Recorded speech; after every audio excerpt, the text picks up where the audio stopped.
before a single move is made, before a single decision is taken, before a single battle begins, something else has already happened. A story has been told. And that story, whether true or not, is already shaping what comes next. Because people do not act based on reality alone. They act based on what they believe reality is. And that belief, it is not accidental. It is influenced. It is framed. It is constructed. Sun Tzu understood this thousands of years ago. He didn't just study armies, he studied perception. He knew that war is not only fought on the battlefield, it is fought in the mind, long before the first strike. All warfare is based on deception. The art of war. This is not just about trickery, it is about control of understanding. Because if you can control how something is interpreted, you can control how people respond to it. Welcome to the Strategy Masterclass. Today, we are not talking about force. We are not talking about speed. We are not even talking about tactics. We are talking about something deeper. Control the narrative. Because the one who defines the story controls the outcome. Most people believe battles are decided by strength, by intelligence, by preparation. And yes, those matter. But there is another battlefield that most never see. It is invisible. It exists in conversations, in headlines, in tone, in subtle framing. It exists in the moment when someone asks, what is really going on here? And more importantly, what does this mean? Because meaning is everything. The same event can lead to completely different outcomes. Not because the event changed, but because the story around it changed. A failure can be seen as weakness or as learning. A delay can be seen as incompetence or as strategy. A silence can be seen as fear or as power. And once that interpretation is set, everything that follows aligns with it. This is the battlefield of narrative. And most people don't even realize they are fighting it. They react to stories instead of creating them. They defend themselves instead of defining themselves. They wait to be understood instead of shaping understanding. And by the time they respond, it's already too late. Imagine two leaders facing the exact same situation. A crisis hits. Something goes wrong. People are confused. Uncertainty spreads. Leader one waits. They gather information. They hesitate. They think, let's be accurate before we speak. But while they wait, others begin talking, speculating, interpreting, filling the silence. And suddenly, a narrative forms. By the time leader one speaks, they are no longer explaining the situation. They are defending themselves against a story they did not create. Now imagine leader two, the same situation, the same uncertainty, but they act differently.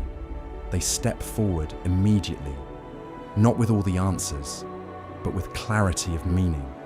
They say, this is what's happening. This is what it means. This is what we're going to do. They frame the situation. They give people a lens. And from that moment on, every new piece of information is interpreted through their narrative. Same event, completely different outcome, because one reacted to the story and the other created it. Here is the truth most people miss. Power is not just about what you do, it's about how what you do is understood. Because understanding shapes reaction, and reaction shapes outcome. When you control the narrative, you gain clarity in chaos. People look to you when things are uncertain, authority without force. You don't need to demand attention, it comes naturally. Alignment without resistance. People move with you because your story makes sense to them. This is why great strategists don't just plan actions, they plan interpretations.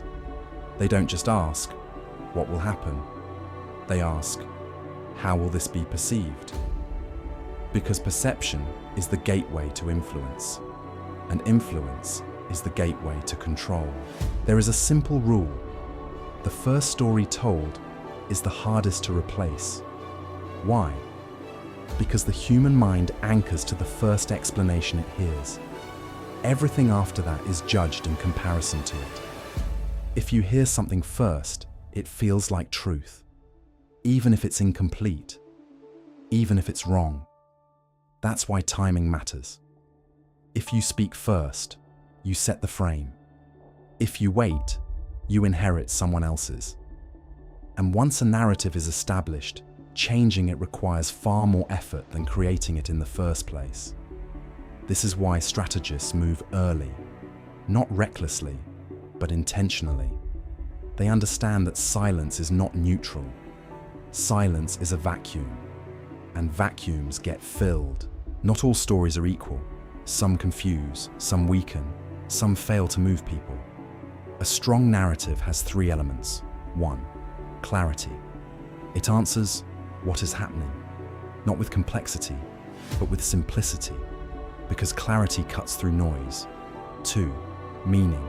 It answers, what does this mean? Is it a threat, an opportunity, a turning point? Meaning gives direction. 3. Direction. It answers, what happens next? People don't just want information, they want orientation. They want to know where to stand and where to move. When you combine these three, you don't just inform people, you lead them. This principle is not limited to war, it applies everywhere. In business, the brand that defines its identity first dominates perception. In leadership, the person who frames the problem shapes the solution. In relationships, the one who defines the meaning of events controls emotional direction.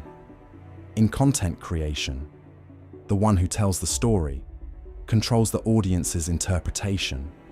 Everywhere you look, narrative is operating. The question is not whether narratives exist. The question is, are you creating them or reacting to them? When you don't control the narrative, three things happen. 1. Others define you, and they will not always define you fairly. 2. You become reactive. Instead of leading, you explain. Instead of shaping, you defend. 3.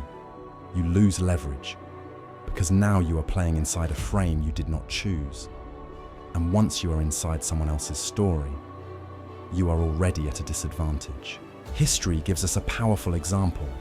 The Battle of Thermopylae. 300 Spartans against a massive Persian army. Militarily, it was a loss, but narratively, it became a symbol of courage, of discipline, of sacrifice, and that story echoed through time. It inspired generations. It shaped identity. It influenced perception far beyond the battlefield. They did not win the fight, but they won the story, and the story outlived the battle. So how do you apply this? 1. Speak early.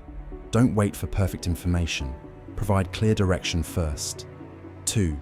Frame the meaning. Don't just describe events, define what they represent. 3. Keep it simple. Complexity weakens influence. Clarity strengthens it. 4. Stay consistent. A narrative repeated becomes accepted. 5. Align words with action. If your actions contradict your story, you lose credibility. Narrative control is not manipulation. It is leadership through clarity. Look around your life. Where are stories already shaping your reality? At work, in your relationships, in your identity. Now ask yourself, are you telling the story or living inside someone else's? Because the strategist does not wait to be understood. They define the understanding. The battlefield is not just physical, it is mental, it is emotional, it is interpretive. Win there, and the rest follows. Win the story, and the battle is already yours.